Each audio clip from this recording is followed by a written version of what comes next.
In this episode, discover how faith can transform your divorce and help you embrace a new beginning. Welcome to Women Winning Divorce, the podcast helping successful women navigate divorce with dignity so you can protect yourself, your children, and your assets. I'm Heather Quick, founding attorney at Florida Women's Law Group, where women win at life. This week on the show, we welcomed three guests: Bree Sullivan Howell, Rayesa Gheewala, and Leeron Tal, for insightful conversations on navigating divorce through the lens of faith. Bree shared how Christianity can shape one's divorce experience, discussing the importance of leaning on faith and normalizing the decision to divorce, even when there isn't an extreme reason behind it. And Rayesa offered a perspective from Islam, describing how divorce can be both a spiritual and emotional rebirth, with faith providing strength throughout the journey. Finally, Leeron Tal shared her perspective from Judaism, highlighting the role of Jewish law, tradition, and family in the divorce process, and how the emotional and spiritual support of your faith can help you through the process. Stay tuned for the full episode.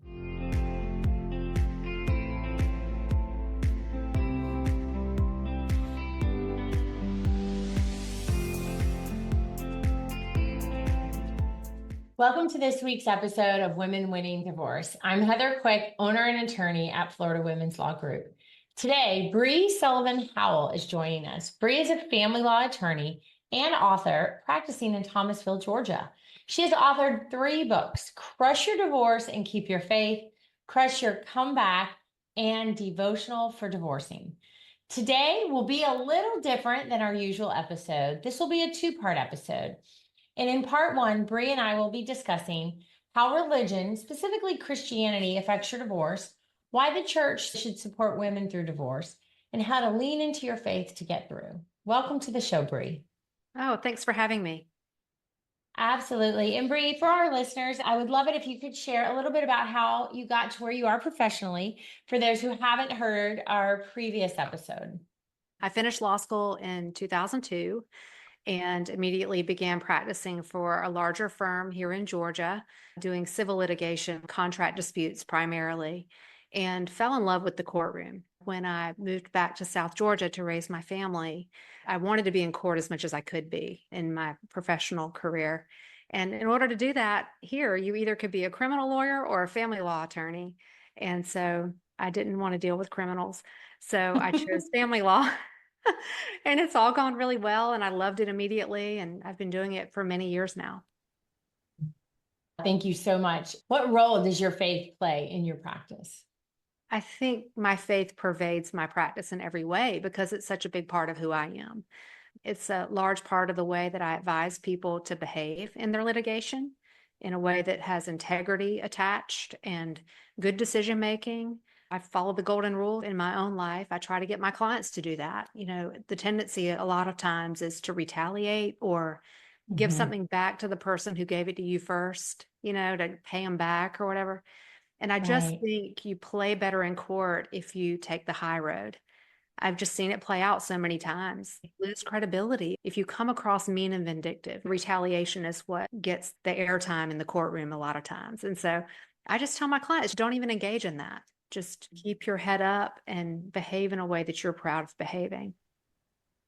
Which is the best advice. It's hard sometimes for all of our clients to follow, but it is the best advice. Now, you've mentioned that there is a lot of shaming that can go on either in the church or in the social group based on your shared religion. How do you guide your clients through overcoming shame, particularly when they've been taught that divorce is not an option? Yeah, and that's a lot of the reason they're in the predicament they're in, because they've muscled through some things they should not have accepted in their marriages for way too long. And then they've got issues that spring from that acceptance and tolerating things they shouldn't have for so long. But I think the shame is a real problem for a lot of people who are good Christian girls. You know, good Christian girls don't get divorced, and good Christian girls are just good wives and submissive. You know, I first of all remind them they're not alone, that I meet women like that all the time who are in that same boat, worried about how they'll be perceived, A lot of times they've been left by the spouse and they don't have a choice but to be divorced because that's what he's chosen. Or in the case of a man being left by a woman and he's the Christian spouse, it happens both ways. But often they are making a very hard call to change their own lives by saying, I'm not going to take this anymore. And God has a different plan for my life and my children's lives. And this messed up story is not going to be my story. So I just applaud that kind of courage. It's hard to do and to be judged that way. And you're going to lose friends. You just will. It's just part of it. But you got to be ready to accept that. Right. So I just encourage and love on my clients and try to help them know that they're not wrong and that they're not alone. There's a lot of that goes on that nobody talks about. I think that's a big thing, not being alone. It can feel so lonely and isolating, particularly when those are your people, that's your church, and that encompasses so much of your life and social events. If you are feeling shamed or kind of left out, it can be very lonely. Do you find that women who are involved in the church are shocked when the church isn't very supportive? I find that they are often shocked that they are sometimes even asked to step down from their roles in the church. And I wrote about some of that in my book just to let women know, if they've been through that, that's a common thing. People often leave churches during divorces and find a new place to worship because they become so uncomfortable. I think the hardest thing about that is the tendency to want to tell your story and convince everybody why you're doing the right thing. Please just support me, agree with me, love me, be my friend. But to do that, you've got to disparage the other party. And that's not easy. You shouldn't do that. It's not an easy thing to maneuver, to help people see that you're rational in your decision and should not be shamed for it, while also being classy and not airing all your dirty laundry for the whole world to hear. It's a tricky balance. So a lot of times I see women leave the church altogether if they're being treated that way in their faith community, rather than try to engage in some kind of argument with everybody to win over. And, how do you guide them through these unique struggles? Because I think that can be extremely challenging. It is for women hard. in particular. Well, it's very hard. And I've counseled many women and men who've been through those kinds of things. And it just feels so unfair because they know how they got to this position. They know what they've been through. They know why they're making the choice they're making, or why the marriage broke down that was very painful for them and maybe not their fault. Right. I counsel them primarily not to care whether the world knows the story, because you know the story and the Lord knows the story. And it's a sacred thing to walk through a low place in your life with just you and the Lord and not have to tell anybody. And it's like when the angel told Mary she was carrying Jesus in her belly and she had this great news. People would have thought she was crazy if she had gone around talking about it, but she treasured it in her heart. That's what we're told in the scripture. She treasured it in her heart, and it was something sacred between her and God. Not that getting divorced is equivalent to carrying the Lord Jesus Christ in your belly, but you know what I'm saying? Like going through a hard thing that's private for you and very vulnerable and very sacred, and probably the hardest thing most people ever go through. There's some growth there that happens in your spiritual life that people need to remember is the most important thing, because without our spiritual lives, I mean, who are we? Yeah. Now, what are some common misconceptions, maybe, or judgments you've seen in religious circles about divorce, and how do you counteract these when working with clients? Well, there's that Malachi verse about God hates divorce, which I believe is taken out of context all the time. It wasn't about a marriage divorce. It was about a different thing. And so it's just been taken so out of context and used as a sword to keep people feeling shamed and married when they shouldn't be. When they're being mistreated, they think, well, God hates divorce, so he's going to hate me too if I get divorced. And I don't want to do anything that makes God hate me, so I'm going to stay married. And it takes a lot for a person who really wants to please God to get over that hurdle and recognize that their lives are not what he intended them to be. I tell people this in my sessions with them. I don't think God has you here. I think you have yourself here and you've convinced yourself Mm, it's okay. There's often fruit from the decision to leave a toxic, abusive situation. There's fruit that comes after the turmoil is over and the divorce is finished. People have a whole new lease on life and they are mm, exuberant. They reconnect with who they used to be and they find that yeah. happier than ever because life just gets lighter. Mm-hmm. And it's a really wonderful thing to behold, to see a person go from broken to that, to Mm-hmm. hopeful and happy again. And I do want to, I just got to say this because I know you said like in cases of abuse, but sometimes there's not Right. abuse and the marriage is just over and that's okay. But yet I think that might be more of the shame. Well, I don't have some big story or some big reason. It just doesn't work anymore. And, you know, for whatever that is. And I think that is probably a harder reconciliation for clients because they're like, nothing terrible happened. This is not atrocious. I haven't been beaten or abused. Maybe there hasn't even been infidelity. It just doesn't work for so many little reasons over the many years. And we're just not the best versions of who we should be when we're together. Do you think that women and men through that can reconcile with their Christian faith? Or does there have to be a bad reason? I think it's hard when there's not a clear reason. People struggle with that. And I hear them Mm-hmm. say, I wish he would just cheat on me.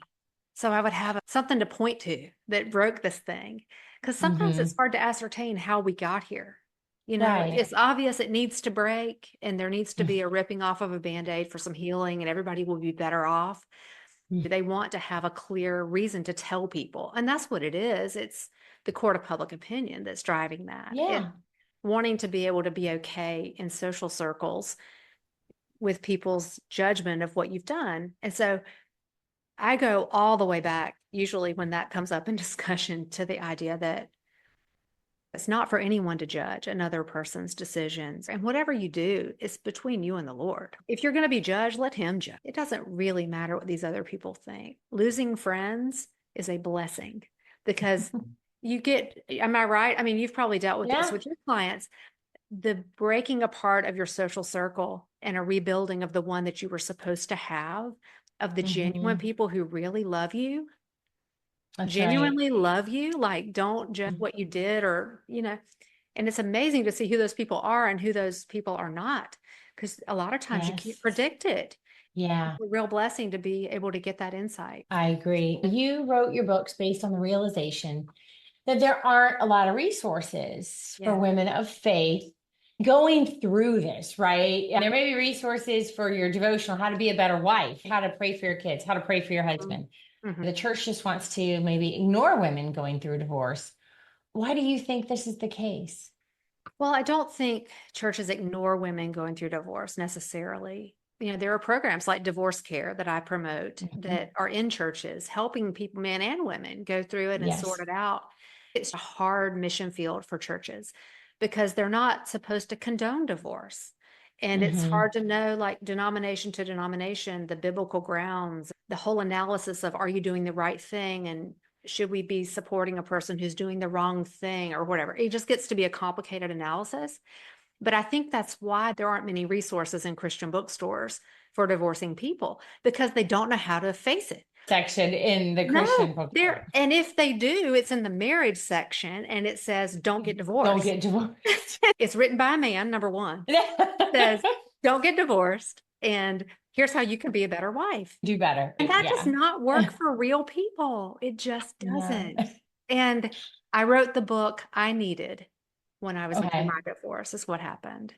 I had an epiphany as I went through my divorce of what people really feel and go through. Because as an Mhm. attorney, you have this objectivity, but when it's your Right. life, it's raw and it's different and it hurts and it's anxious Mm. and it's wrought with worry and fear.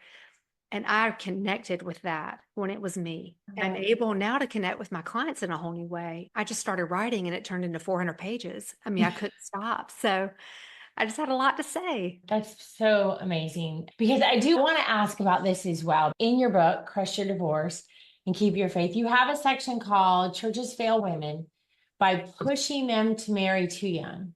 What inspired you to write that section? Now, that's just my personal opinion, but I think a lot of us came of age. There was this push for, get married young so you don't have sex outside of marriage. That was the whole idea. The churches, ring by spring. You want to be engaged before you graduate college. If you didn't, you'll never meet a husband. There was undercurrent and fear that you'll be a spinster if you don't get married super young. Like, do it while the pool is big and get one that wants to marry you and grab on. I may be the only one who thinks that, but that was what I thought. I got married really young and I thought it was the right thing, and it was the totally wrong thing. I had great, wonderful children. Glad I did it. Don't regret it. But looking back, I think, there's a culture around that concept that needs to be re-examined. We need to teach young women to be whole people on their own first and be able to support yourself first and don't be dependent. I just want to caution every young woman I meet in that way. Like, don't put all your eggs in his income basket. Like, you need to be able to take care, because I see the ones that come to me totally dependent, and it makes it so stressful to get divorced. And you can't leave if you need to. Sometimes for your own safety, you can't leave because you can't afford to.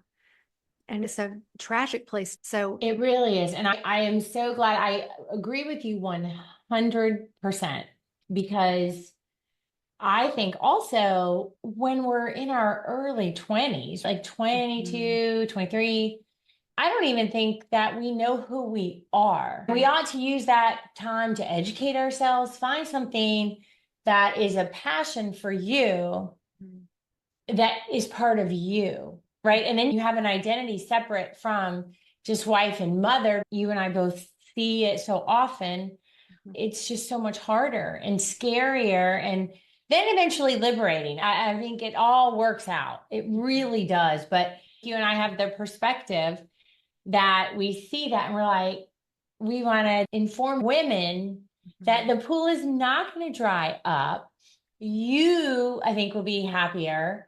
You will be a more fulfilled person and probably a better wife and mother when you know who you are and have something of your own. It gets discounted too often, and I disagree. I agree with you because we've seen it on the flip side, and it's not a good place to be. it's just wisdom. Like everything we try to impart to our clients and our children, you want to be wise in your decisions. And it's not ever a good thing to put all your eggs in one basket and trust that thing fully. It just isn't. Yes, correct. I mean, Right. but it just isn't wise. People will fail you sometimes. Because we're humans. They're humans. True. And I'm not throwing stones at the church because I think they mean well with, get married young and don't fall into sin. I get what the Apostle Paul was talking about. But I think it's important to be a whole person before you latch on to a marriage. And as a young woman, you need to have your own plan and your own things going on. I think that enriches your marriage too. If you come into a marriage with your own interest and contribution, it's enriching. Oh, it is. And it makes you more interesting. And it makes you both, to have more to discuss and grow together outside of just one another. That's right. You need more than that. This has been so great talking to you about it because I think it's really important. Where can women look for support with the idea, when their faith is important to them, but they do find themselves at this crossroads? There are some fantastic counseling resources. So I think a Christian counselor to come alongside you is important. My books are helpful resources, I hope. I think divorce care is a great option too. They do a wonderful job coming alongside divorcing people, men and women, and support and resources to read. My book's the only one I know of that has the legal part about how to help your attorney. And it's not legal advice for any particular person. It's just broad concepts. I tell the readers in my book over and over, this is not legal advice. You've got to find a local attorney, but this is what you can ask that person. This is what you can do to help that person if they want you to do it this way. It varies so much from place to place, but My books can be found on Amazon and in local bookstores around my area, but also on crusherdivorce.com. I have a link there for anyone who wants to read more about it. Well, and I appreciate that. And I agree. I think the divorce care, just as support, as networks, it is something that is pretty prevalent through a lot of churches. So I think it's one of the few things that most people can find. And it may not be for everybody, but I do encourage anyone to go check it out because they have great curriculum and they're in several different places, right? At least it's a good starting point if you're looking for that Christian-based counseling to get through that. Many people struggle with that. And they're like, there's nothing at my church. So it's, I'm glad you mentioned that because I think it's really important. Obviously, your books, and we will have those links in the show notes. But as we prepare to go, Bree, I would love if you can impart on our listeners a little bit about what you've learned about women and their resilience throughout your career and experience. Women are the most resilient creatures. We're the life givers. We're the ones who manage a lot of different roles in a household. We are bookkeepers. We are bill payers. We are career women. We are business owners. I meet women of all kinds in my practice. It's always amazing when we think we're at our most broken is where we find our strength. You know, women going through divorce are at a low place. If they can just dig deep in that moment, they find out how strong they really can be. And it's encouraging for their future in general, just to know I got over that really hard thing and now I can do anything. Like I got through my divorce and now I think I'm unstoppable because that was the hardest thing I ever thought I'd have to go through. And I survived it. And it's actually really happy now. You go through those experiences in life and you realize what you're really made of. And I think a lot of women are like me in that way. I think that's true. I love that. It's inspiring. And hopefully for our listeners, they will feel that way too. Lastly, Bree, you did tell us about crusherdivorce.com is your website, but any other platforms where our listeners can find you for more information and resources? Sure. Yes. I'm on TikTok, Lawyer Bree, and Instagram, Lawyer Bree, and for the book, Crusher Divorce. I also have a Facebook page for my Sullivan Law Firm and a website, sullivan-firm.com. Well, thank you again so much today.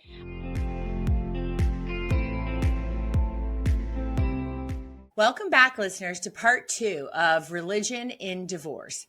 For this portion of the show, Rayesa Gheewala is joining us. Rayesa is a divorce coach who specializes in supporting overwhelmed, soulful, high-achieving Muslim wives who crave balance in their life. Today, Isha and I will be discussing how religion, specifically Islam, affects your divorce, how divorce can be spiritual and emotional rebirth, and how to lean into your faith to get through. Welcome to the show, Rayesa. Thank you so much. It's a pleasure to be here. I'm excited to connect with you and your audience. Well, I am so happy to have you here. Isa, for our listeners, would you share a little about yourself? I know your story. I've heard you speak, and it's just very inspiring. And I'd love it if you could share a little bit about your own divorce story and how that got you where you are now. Yeah, sure. I was married for about 17 years. I had 3 kids, and then I had the shocker of a divorce coming around the horizon. It was a really chaotic and insecure time for me. I felt like my world was falling apart. Going through the divorce, my marriage was okay. It was that 4-letter word, fine. It was just fine. Coasting along and fine. I had my own internal stuff going on. My husband had his own internal stuff going on, which some of it that he did share with me, that this marriage was not what he wanted at this time. And so, that kind of shocked me. I was devastated, actually. I was devastated and didn't know how I was going to move forward. What's interesting is that my divorce, which lasted almost 1.5 to 2 years, because it was very confrontational and very high conflict. And so we went through the collaboration route. We went through the litigation route. Because I was a different person then who I am now, I didn't really know how to make decisions for myself. I didn't really know what I wanted out of life. In the marriage, I kind of just went along with whatever my husband thought was best for the family. And I was comfortable with that. I appreciated that because I felt taken care of. Now comes the divorce, and now I have to start making decisions on my own. So I have to figure out how to do that, how to get into that space of clarity, that confidence of knowing what's right for me. As I started doing that, that's where all the conflict came from, because that wasn't the norm in the marriage. And so the divorce was very confrontational and high conflict. Anything that you could think of when you think about a lot of conflict between exes was what I experienced. We had 3 children, so they got stuck in the crossfire a lot. The way we separated and divorced led to a lot of hurt for the children, for each of us, and a lot of parental alienation, where, the children really had to feel like they had to choose one parent over the other. Going through this process, I was a complete mess. That's where I sought help. But before I sought help, I turned back to God and I said, I need help. I'm devastated. I don't know where else to go. All the doors were shut. The only door that was open was the one up. That brought about a lot of people in my life, mentors, coaches, therapists, to help me deal with what was going on, to help me get into that space of healing, of clarity, of confidence. And then going through that journey made it apparent to me, like, I went through this for a reason and purpose, and I can help other women who are going through a breakup, divorce, restructuring their lives, refiguring out who they are, their new identity, and all that comes along with it, dealing with different homes, co-parenting, and all that comes with it. So that's how I do what I do today. And even in my business, it's evolved from helping women who have been divorced or going through divorce reinvent themselves, heal, and step into a new version of themselves for the next chapter, to now actually helping women who are a stage before the divorce process, who are deciding to divorce. And you know how people can stay in that stage for years, sometimes even decades, right? Until they no longer can stay there anymore in indecision. So I help them come to a place of clarity, confidence, and conviction, knowing what the right thing is for them to do and move forward. And that's a wonderful thing, because they need it. That's where I think, when women are going through a divorce, they need that help. There's that time of contemplation where, if they can have somebody to work with them, is huge, because that is a hard time to make that choice. Now, what's really interesting, what I'd love for our listeners to know, is that you are traditionally trained and worked as a pharmacist. But now, have you totally left that behind, or is that just a part-time thing, or are you all in on the divorce coaching now? Well, I'm definitely all in on this, because this is my calling. This is my mission. This is what I'm here to do. And so I'm in it. It's interesting working as a pharmacist. I did that for 24 years. Towards the end, I wasn't inspired to be there. I wasn't showing up as my best self. A lot of it was like, why am I here? Am I just here for a paycheck? There's nothing wrong with that. The answer was yes. So I was like, what am I meant to be doing? How can I make a difference? How can I fulfill my purpose? I did part-time, and I trickled down until I realized that I used to live in Los Angeles for about 22 years and recently moved to Houston. And so when I moved to Houston, I was like, okay, it's a fresh start. I'm not going to renew my license. I'm just going to commit to this. I went through a journey and awakening of the whole system, the pharmaceutical system. And, I went through my own healing journey. I went to look at something more holistic. I wanted to address the root issues rather than the symptoms, which is a lot of what the industry focuses on, treating the symptoms rather than healing the root issue. My values shifted, and I wanted to be more in alignment with my values.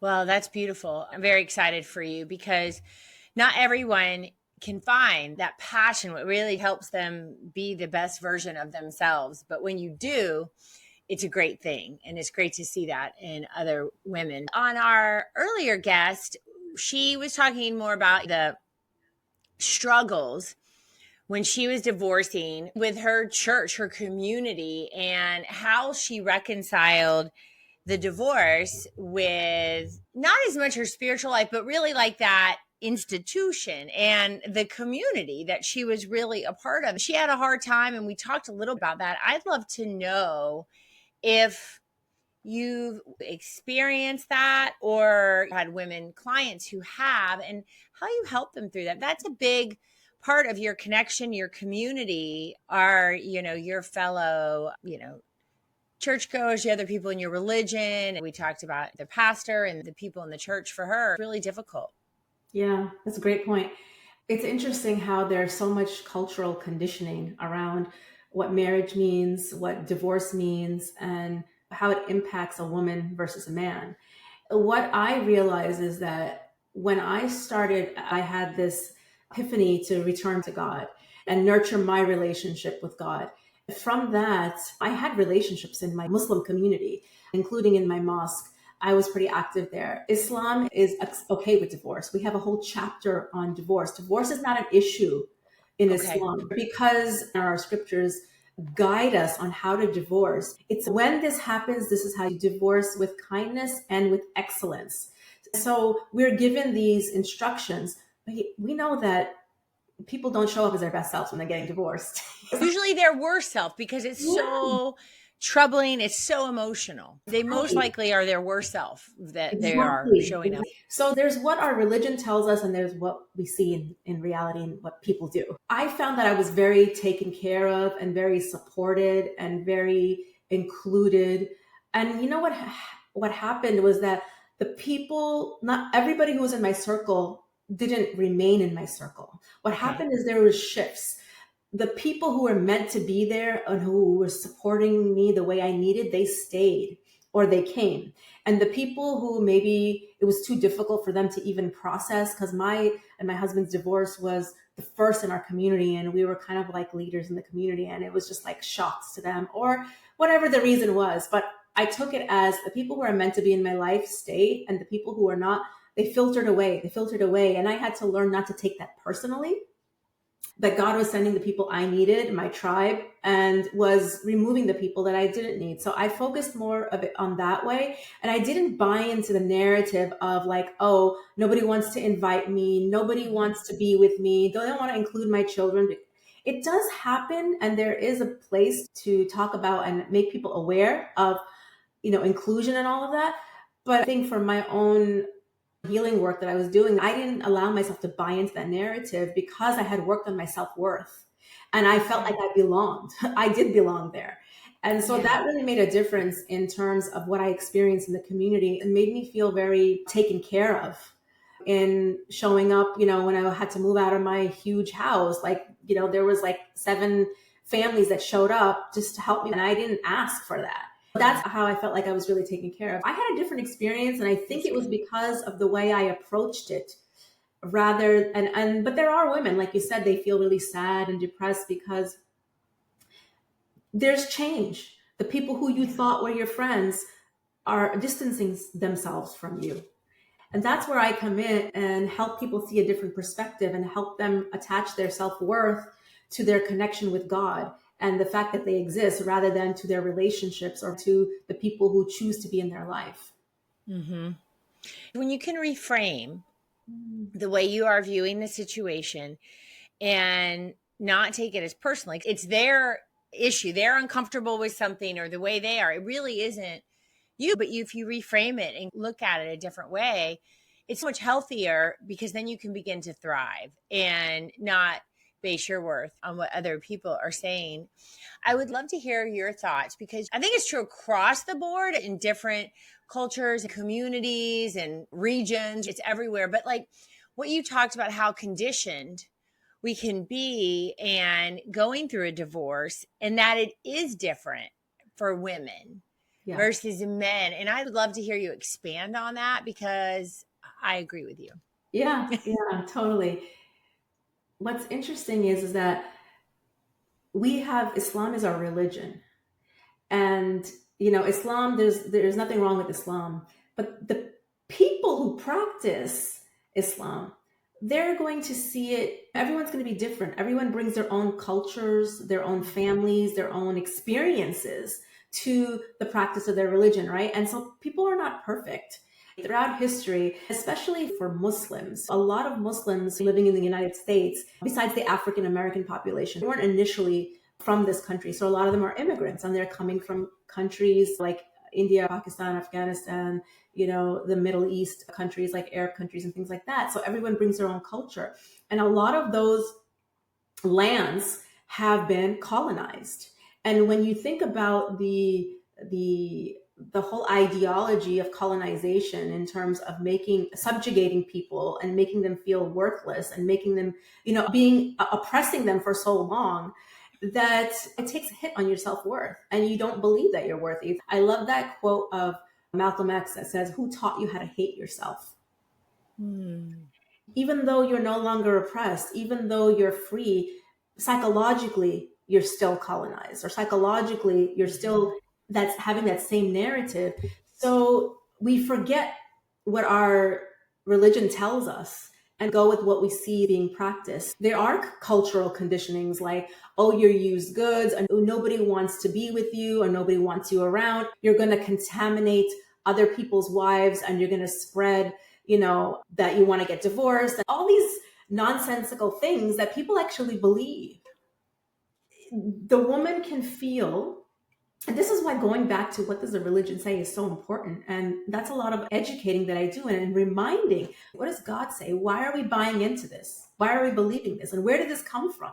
Why are we following something that we don't even believe in? Why are we taking that as scripture or the truth, right? So working on your self-worth definitely does help, but I see that a lot. And my role really is to help women empower themselves so they can go back to their rights, their dignity, their honor, their self-worth, and where that comes from. It doesn't come from people, society, or even your own beliefs. It comes from your creator. And so you can really shift that. But, and I don't like to buy into like, it's us against them. I don't like that type of mentality because it's very defeating and it doesn't help you move forward with progress.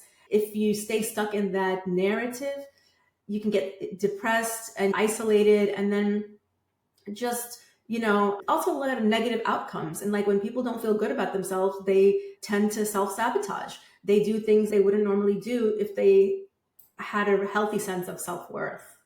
That is so important. Okay, I'm back. You did mention, Rayesa, to our producer that in certain situations, you need to consult with a scholar. What would those situations be for some of our listeners to understand? Sure. In Islam, we have really clear guidelines on how to handle marriage, how to handle divorce, how to handle finances, how to handle contracts, how to handle parenting.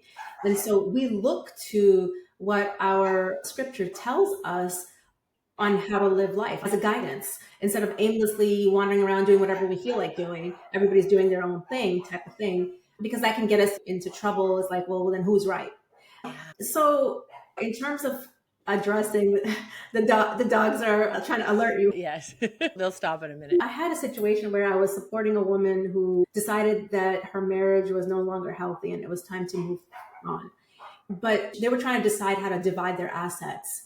In Islam, the husband is 100% responsible for providing for the wife and the family. There's no 50-50. There's no wife doesn't contribute anything. Whatever her money and her finances are, she keeps 100%. She's not obligated to contribute to the household. If she chooses to do, then it's kind of like, when you make a donation to a charity, you get there's a reward in there. It's seen like that in God's eyes. But of course, women want to contribute to their home, to their family, right? Yes. So the responsibility is on the husband and the man to provide 100% of all the needs of her and the family. In this particular case, the wife put in 60% in the home in terms of the down payment and mortgage payments.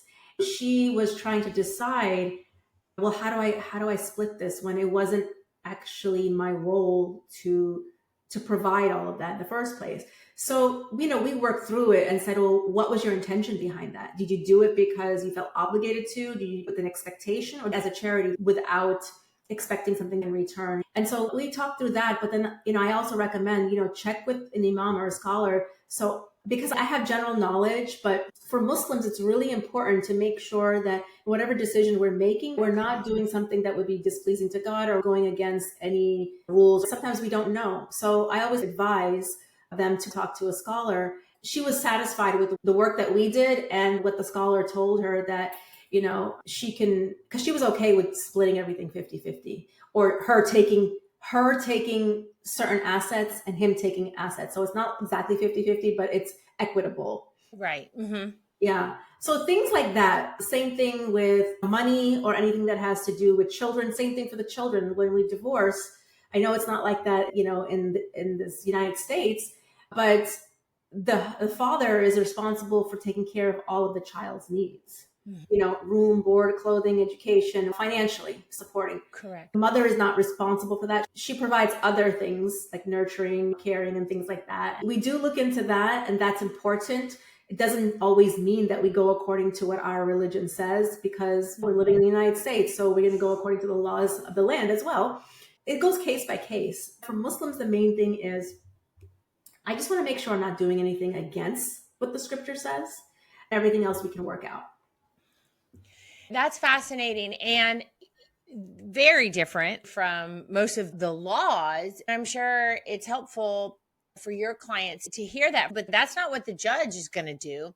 Right. If your husband agrees to that, that's great. But, and then that's really you can only control what you can control.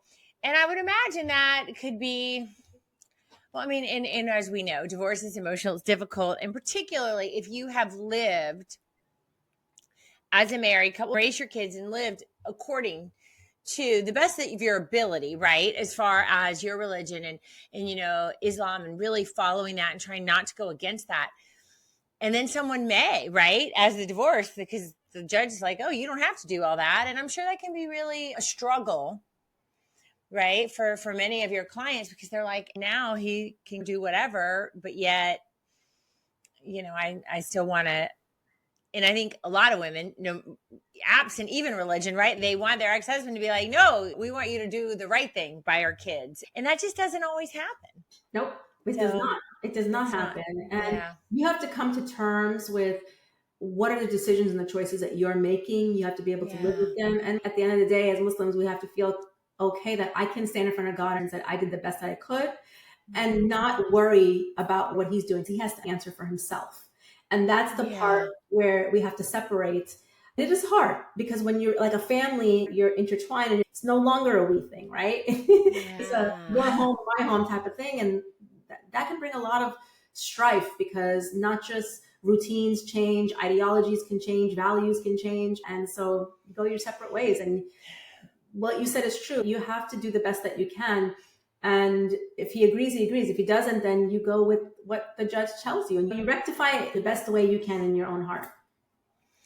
Yes. And in one of your recordings, I found this fascinating, and probably not really for other people, but for me, explain your marriage. And I think you did at the beginning of the show too. It's not, there's not much conflict, but you each had your roles, right? And you conformed to that. But then in the divorce, you came into your own and began to assert yourself. And then it became such high conflict, which makes a lot of sense. In my brain, your husband may not like that, your ex-husband, even though they wanted the divorce, they're like, wait a minute, I still want to kind of tell everybody what to do, as an example. And I expect everybody to listen.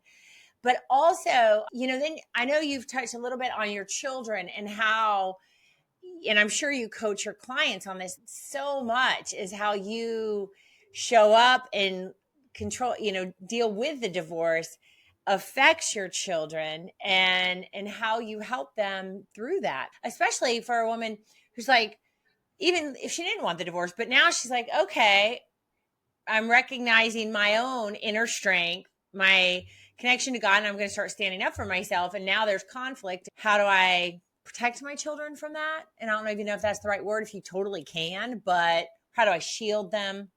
I'd love to hear what you have to say to that. Thank you. That was a huge part of my journey as well. Yeah. I was the primary caregiver. My husband was a primary breadwinner in our home and in our dynamic. That's how we, manage things. And so I was very attached to my children, and they were at the time like 12, 10, and 4. And of course, they, like you said, even if you initiated the divorce, in your mind, you know what to expect. You have in your mind all planned out how things are going to go, but things never go according to the way you plan. You have this person who is not behaving the way you expected them to. A lot of times people get really ugly. They retaliate. And that retaliation can come out on the children. And you think you're getting back at your ex, but actually you're hurting your child. That's why I call it like they get caught in the crossfire. And that's exactly what happened with my children. They literally got caught in the crossfire. And I went through a lot of parental alienation and phases of how do I handle this? Those experiences really helped to heal a lot of my own inner child wounds, because that's what came up. I learned in that process to detach my own self-worth from my children and reattach my self-worth as an individual, as a woman, as a servant of God, rather than as a mother or as a wife. I had to decide and make a really painful decision to let my children go, because the more I was holding on, the more I was trying to protect them.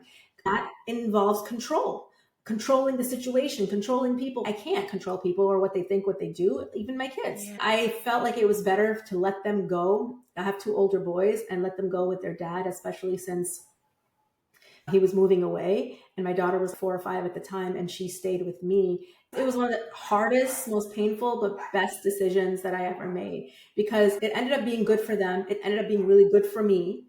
And I had to let go and trust God that he knew what he was doing, and that my kids don't belong to me. They belong to him. He was going to take care of them, whatever the outcome. We went through years of them rejecting me, abandoning me, wanting nothing to do with me, treating me very harshly and hating me. It was hard. That's why I'm grateful that I took that time to focus on my healing and my growth, to not be able to take it personally when they said that, to realize that their children are hurting. That's why they're responding this way.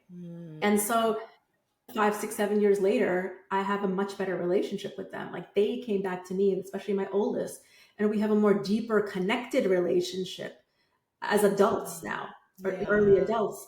My middle one doesn't ignore me when he sees me in person, but he's dealing with his own stuff. And my daughter, I get to raise her, because she was so young, as a different woman than who I was when I had my older children. So she has a different version of me.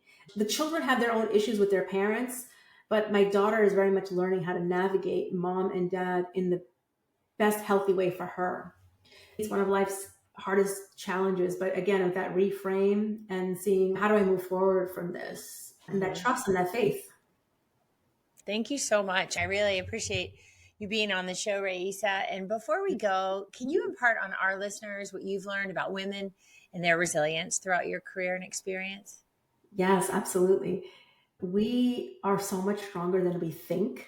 A lot of how we've been raised, we hear that men or boys can be bold, they can be audacious, they can speak out and speak up. But women, girls are not encouraged. They're like sassy or bossy. They're labeled those things as girls. And so we grow up with conditioning that we can't use our voice. We can't say what we need to say. That's our right to say. We can't speak up for ourselves with the voice that God gave us. So you're so much stronger than you think. And a lot of times what it is, it's just your thinking. The fear overtakes you. It feels like the end of the world. That's not the case. You're here for a reason. Just because you exist, you have an opportunity to have a great life. That part of your life may have been with a spouse, a partner, and a family, but you have an opportunity to take the pain and that experience and reinvent and rebuild yourself into the highest version of yourself, and have no idea what's available for you on the other side. So focus on that and know that it's not over. Well, thank you so much. That's wonderful and beautiful. Rayesa, where can our listeners find you for more information and resources? Sure. I'm mostly on Instagram a lot, and I'm on Facebook under Rayesa Gheewala.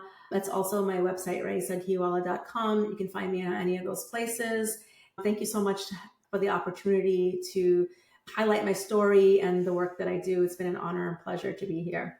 Well, thank you so very much. It's been a pleasure to meet you and have you on our show. And I know we will want you back again. You have so much wonderful experience and knowledge to share. And we have reached the end of our show.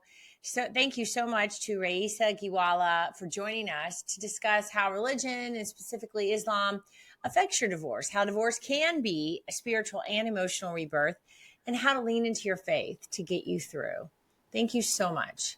And listeners, if you or someone you know is going through a divorce or is thinking about a divorce in the Northeast Florida area, please reach out to us at FloridaWomen'sLawGroup.com. You'll find our practice areas and the link to our website in the show notes, as well as Rayesa's links. Thank you for listening. Welcome back, listeners, to part 3 of Religion and Divorce. Leeron Tal is here today joining us, and she is a certified divorce coach, certified early childhood educator, and co-host of the Jewish Divorce podcast. Today, Leeron and I will be discussing how religion, specifically Judaism, affects your divorce, how divorce can be a spiritual and emotional rebirth, and how to lean into your faith to get through. Welcome to the show, Leeron. Thank you. Thank you so much for having me. Well, I am excited to have you and to have this discussion. It's so fascinating to me, and I'm thankful to all our guests who are willing to speak on this because it affects so many people, and they just don't know. So I love that we're talking about that because your religion, your culture, so many things do affect the divorce that most of us don't talk about, right? Mm-hmm. So it's important. Absolutely. And I just want to start by saying I don't want it to seem that I'm representing all Jews because there are very different sectors. I am not very religious in that sense. I'm not Orthodox, so I can speak to a little bit more of a cultural Jewish perspective. Okay. Well, that is great. So listeners, take it for what it is, listen, and of course, we love to have your questions, but let's jump on in. And for our listeners, would you share a little bit about yourself, your own divorce story, and why you chose to work in the family law and divorce space? Absolutely. I'll start by saying I am the daughter of Israeli parents who are immigrants. I grew up here with the religion as more cultural, doing a lot of family events, Shabbat dinners. We'd celebrate holidays. When it came time for me to find my partner, it was a struggle. I grew up in the Valley of Los Angeles, and I married someone who was similar to me in the sense of also Israeli parents, grew up American, and it felt like a very similar background. We both speak Hebrew, and that was important to keep with our children. Cut to many years later, I was married for 10 years. We were together for 12. And it was not just because we had the same background did not mean we were meant to be together. And our families were very different and very involved. I think that is a big part of something I see in a lot of the Jewish families that I work with is that the families are very involved. The mothers, the mother-in-laws, there's a lot going on there that can be disruptive to the marriage. I was in a toxic marriage for many reasons, and I have 2 little boys. At the time, they were 3 and 7. Went through the courageous and difficult challenge of ending the marriage with someone who did not want to end the marriage. My friends and I have no divorce in our family. I had no idea what I was doing at the time. All I knew is that if it's been under 10 years, you should get married quickly. I was making more, and that was the only guidance I received. Got divorced quickly, made a lot of mistakes. It did not include a lot of things in our parenting plan. Struggled quite a bit for years afterwards. I was director of a preschool at the time, working with a lot of families. When COVID came around and everyone was home and I was home not working as well, my divorce actually finalized March 12th, 2020. So the day before the world shut down, divorce with 2 boys at home. I was ready to get out and date, but I was stuck at home. I started having different people from the community calling me and asking me like, how my marriage is falling apart. I'm stuck with someone I don't love anymore. What do I do? How do I do this? As I was kind of researching and I looking for books to refer and things like that, I came across a certification for coaching. I was in this place of reinventing myself because I didn't have a job to go back to, and just dove into studying all about divorce, and just it helped me in my divorce, see all the things I was doing wrong, and decided to start coaching as a way to help women provide the service I wish I had. In 2021, I started opening up my practice and my divorce concierge. I'm a natural connector. So in addition to coach, a lot of what I do is provide resources and help people understand the timeline and when to reach out to a lawyer. A lot of times people think that's their first call. And if they're not ready, they can end up wasting a lot of money, until they're ready. So yeah, that's how I got started. Let's talk about your podcast, the Jewish Divorce Project. What do clients come to you for within the context of a Jewish divorce? Since this particular episode, we are talking about that because it's different for different religions and you may have different obstacles. So I'd love to understand maybe what your experience has been with that. within the Jewish faith? Well, I'll tell you, in addition to coaching, I was working at a synagogue as an event coordinator, doing all the events, and I was helping everyone plan their bar and bar mitzvahs and weddings and all of that. And then I was simultaneously planning my son's bar mitzvah with my ex-husband. This was the first time in 5 years that our two families were going to be together. We were a family that did all the holidays together. So there was a lot of stress around it. I found myself helping quite a few families in divorce plan a bar mitzvah. And that's a really big milestone. And to make it all about your kids when there's so much going on with two families is really hard. I was actually asked to be a guest on the Jewish Divorce Project by my co-host, Noam Rauscher, who is a rabbi. He had the show with a different co-host for a while. And I came on as a guest to discuss the challenges of planning a bar or bat mitzvah with your divorced partner. Anyways, when his co-host left, we had a good chemistry and I came on as a co-host. I have been so grateful to learn so much from him as a rabbi. He coaches both men and women, but mostly men. I work in the space of women.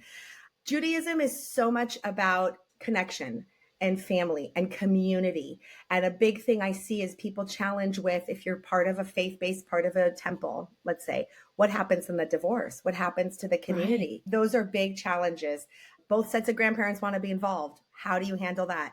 Judaism isn't necessarily, in the back in the days, it wasn't acceptable, right? It wasn't, but it is allowed. There's a Jewish divorce document called a get, which makes it legal. You need to get a get to make your divorce legal in Judaism. The big importance in Jewish studies is called shalom bayit, which means peace in the home. So even when a marriage ends, this is an emphasis. How do you resolve matters of respect and justice? How do you keep that shalom bayit? That is obviously one of the hardest things to do, divorce, right? Especially when you have two homes. Now, are there any specific nuances within a Jewish divorce that divorce attorneys should be aware of? One is the get. Can you talk about that a little bit? I know pretty much what you have to do, but for our listeners, why is that so important? Because that is what technically the Jewish law, like the state of Israel and the Jewish law and the rabbis, they don't look at the federal case of a divorce as the legal divorce. It's the get that makes it. Okay. For instance, we didn't even do the get right away, my ex and I. So if we were to go to Israel, we would technically be considered married. So, yeah. Right. So it's to allow so that you are recognized as single in the church. Yes.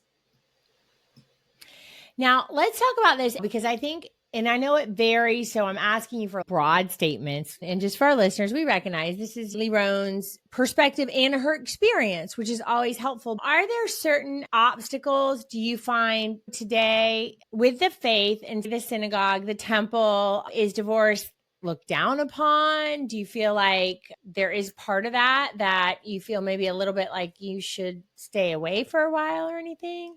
As someone who's worked in several synagogues as well on that side, I don't think it's looked poorly upon, but I feel that synagogues, and it might be the same in all faiths, need to do a better job of creating an environment that feels welcoming for single parents and divorced people. Because I was on the staff, I was able to catch these things. For instance, we go to family camp and one of the families was saying, I'm going to fill out the forms and it's only option for parent 1 and parent 2. But this child has 4 parents. Each one's remarried. And we're going to have 2 cabins. And we can't even fill out the form. When you're in a situation where this is supposed to be your community and your second home, in a sense, you need to feel welcome and that it's also meeting your needs. So when there's things like, a lot of it doesn't feel like things are necessarily, and I think it's like this in schools in general, not even just faith-based. I think that in general, the processes that people have to go through need to make sense for single parents. The timing of events, if you're going to hold a PTA meeting in the evening, a single parent is going to have to get a babysitter. Right. If you're going to hold things. So I think in general, you see it a lot in synagogues and churches. I think it's a little old fashioned still in certain ways. I just think there's parents, especially single parents, need to feel more cared for. Right. And what do you think about and Again, it's a generalization, but earlier in the show, we talked with one of our hosts, Bree Sullivan Howell, and she talked about it and just within the Christian faith, and particularly the smaller the community, the church community gets even smaller. Many times people feel like it's just too painful, not really taking sides, but everybody goes, who gets the friends and what friends do we get? I don't know if you've had experiences like that or had to coach women going through that. Maybe it's not actually happened, but you feel it. You're not sure, right? Because sometimes you're like, I get the vibe and people may not even be aware, but how do you coach women through that? That's really hard. It happens. It happened to me as well. Unfortunately, I could see that my ex had a struggle because I was the director of the Jewish preschool that my kids went to. Naturally, I got the community, but that was sad for him. He'd have to come and walk through that community and all the teachers that worked with me to pick up the kids. And I knew that was very difficult for him. So yeah, it is hard. It's kind of like, there's that gossip and that drama in any community, right? I really think that when you go through divorce, you kind of figure out who your people are, whether it's faith-based or not. Your true friends step up and you get an idea. My friend group really changed after my divorce. I would coach my clients to seek their supporters, their quality people, and kind of lean into the people who are really there for them. I think that's a big part of it. But yeah, if you're forced to be in a community, that's tough. I would say go to your pastor, go to your rabbi together. If it's really something where both people want to stay a part of the community, or if your children are attending the religious school. And I think it gets really tough in Judaism when it around the bar mitzvah or bat mitzvah age. Because that's the time where it's really important to both parents. Big milestone. It's really important to both, sets. If there's grandparents around, like they all want to be part of it. And it's one of these things where you give honors to different people. So you have to really come together. And I remember in my situation, my ex already had a pregnant fiance at the time that we were planning our son's bar mitzvah. And he wanted to include her, and I didn't feel comfortable with that. And also because she's not Jewish and it's not really part of her culture and history. And I just had to be very strict on like, we have to treat this right now like a project we are working on together and just get things done, take out the emotion. I see a lot of interesting issues with couples that are different religions. If the woman is not Jewish and married a Jewish man, all these years they were married, they lived their life together, the family embraced her, she felt welcome in the family. Now there's a divorce, and all of a sudden, the feeling is different. And they're so worried about, are our children going to continue being raised Jewish? And I have this one client that was like, I don't understand why they would be concerned. That's how we've raised our kids with both religions all these years. They've assumed that I'm just going to completely all of a sudden be against Judaism because I'm not married to their father. So I think that's an interesting kind of thing to look at, is that when there's two religions in the marriage, two separate religions, kind of what happens there.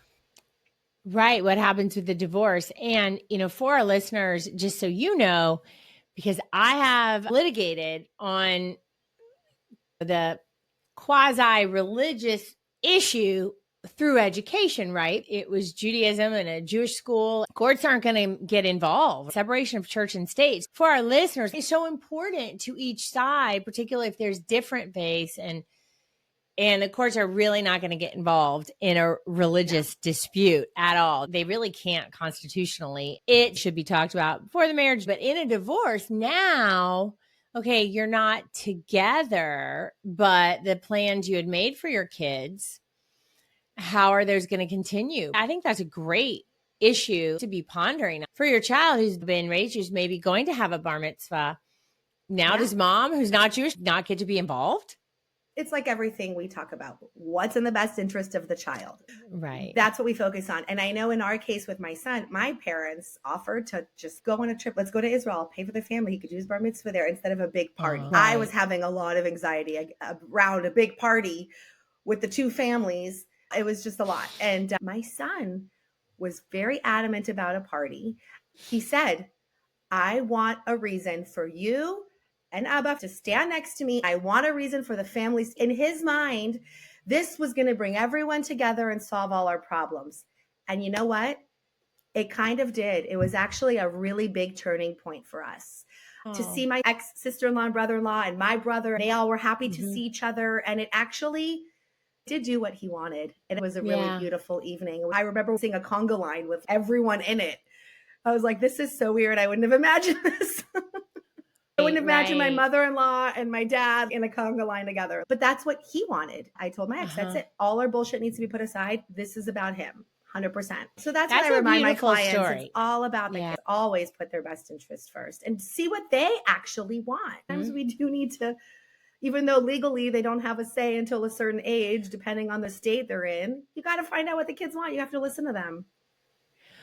You talked about the Jewish religion and the families, and everybody was together. And then when that happens for a lot of families, right? Everybody's really close, but then the divorce, most people just don't know how to act. So they just are like, okay, I'm on team husband, I'm on team wife, and you lose half of your family. That's certainly not always the intent or want. And to allow, that history and like the basis of what you were talking about, like peace in the home, you don't have to divorce that whole side of the family. You can still allow them to be apart, even if it's not your parents, right? You can still do that. And hopefully those feelings, sometimes it's tough, right? Because everybody kind of takes their side. It takes time. Yeah. In our two families, I was very close with his family. These were my nieces and nephews. His sister was like my sister. We were pregnant together. We were all very close. And they knew we had issues in our marriage, right? I was the one that would make sure we'd get together.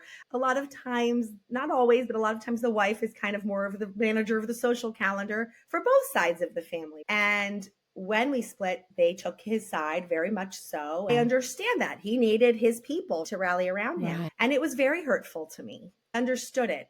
As time went by, and I was just happy that my kids still were able to see their cousins and to get together with that side of the family. And we both really made an effort to make sure our kids were connected to both sides. But it was weird for me to see in a situation that I did maybe pick them up and saw the cousins of these kids who used to be my nieces and nephews didn't really remember me or know me very much anymore. That's really strange. But as time has gone by, it's definitely healed in the sense that now, I send holiday cards to all of them. And I now actually know that if I need to get a real straight answer on what's happening for the holiday, I'll call his sister. So definitely the relationship is healed, but it took about 5 years to get there. Okay. Well, and that's okay. Be patient, right? Yeah. And it can happen. Now, let's just talk lastly, the time's going so fast, I can't believe it. But let's talk about, for any of those listening, right? And they're like, well, do I have to go consult with the rabbi? Like, is that something that I should do? Is it required? Like, what would be the best practices? Obviously, not all rabbis are created equal, and some may be more open than others to having those conversations, I would just suppose, because people are people. But what would you tell somebody who was coming to you and not sure what to do? I think it's not much different than any other divorce in the sense of you need to get that support. I think when it comes to your community, if you are strongly involved in your synagogue, it's important to include the people, your school director, your rabbi, whoever is the clergy, people at the synagogue that are leaders or the church. I think it is important to include them and relieve that shame of your divorce because it happens. And it's kind of the same as someone who has a child with some sort of, a child who's on the spectrum or has ADHD. If you don't tell the teacher or the camp counselor or the coach, you're doing a disservice to your child. These are things that shouldn't have shame around them. You should be transparent. Right. So I think that's something that can be helpful if the community is something that's hard for you. When it comes to your family and the blending of the families, just knowing that it takes time and to just understand and not take it personal when the strong family unit gets divided. Right. I know that it's hard for everyone in the family. I think Jewish mothers, the guilt that you normally get from a Jewish mother with a divorce, if their children go through, it's like, oh my goodness, it's intense. So just also having compassion to know that your families are also going through it, right? And lastly, I would say I'm going to give a little plug to my co-host, Noam Rauscher, because he incorporates his work as a rabbi into his coaching and does a lot of spiritual counseling. Whether it's him or someone that does something similar, that's really helpful. My focus is working with women, with mothers of all faiths. I tend to have a little bit more of an understanding for women that are Jewish, just because that's my experience. Awesome. Well, this has been great. And Leeron, before we go, could you impart on our listeners what you've learned about women and their resilience throughout your career and experience? Women are rock stars. I have learned that, and I did start coaching men as well, but I really see women just understand the power of personal growth and the power of friendship. And I think having your girlfriends is key when you're going through this, having your support team. Statistically, 80% of divorces are initiated by women. And the trend of what I'm seeing a lot of marriages ending, and I'm sure you can relate to this or attest to this, is the lack of division of labor in the home. Women are freaking superheroes, right? They're doing it all. We've been trained that you have to do it all. And if your partner is just going to work and not contributing in other ways as a partner in the home, taking care of the home, the children, if you don't feel, or there's no intimacy there, he's not making you feel like a woman. If you're not getting any of those things, women are just starting to not be afraid to be alone. And I think more so just like, what is the point? Why is he here? How is this even benefiting us if it's only giving you negative feelings? So I think women are brave. I think they are way more courageous than men. I think men are willing to tolerate a bad marriage and maybe they will just stay in it. They will cheat. Whereas women, if I'm not happy, I'm going to leave before I want to cheat. Of course, women do as well. Women do step outside the marriage as well. But I do think women are just take more seriously their happiness and are willing to do the work to get there. I love that. And lastly, Leeron, where can our listeners find you for more information and resources? Yeah, so my website is mydivorceconcierge.com. I'm also on Instagram and Facebook at My Divorce Concierge. And I also run a Facebook group. It's called the Burbank Solo Mommies. It is open to people outside of Burbank, but I've started developing a really great community space for solo moms. Awesome. I love that. I love that. Well, we have reached the end of our show today. And thank you so much, Leeron Tal, for joining us to discuss how religion and specifically Judaism affects your divorce and how divorce can be a spiritual and emotional rebirth and how to lean into your faith to get through. Thank you. Thank you so much. Listeners, if you or someone you know in the Northeast Florida area is going through or even thinking about divorce, you're not alone. Taking that first step can feel overwhelming, but it doesn't have to be. Our newsletter is filled with actionable advice tailored to guide you through this process. By signing up, you'll gain the tools to face the unknown with courage and see if we're the right fit to support you during this life-changing time. Don't wait. Click the link in the show notes, fill out the form, and take the first step toward building a brighter future today.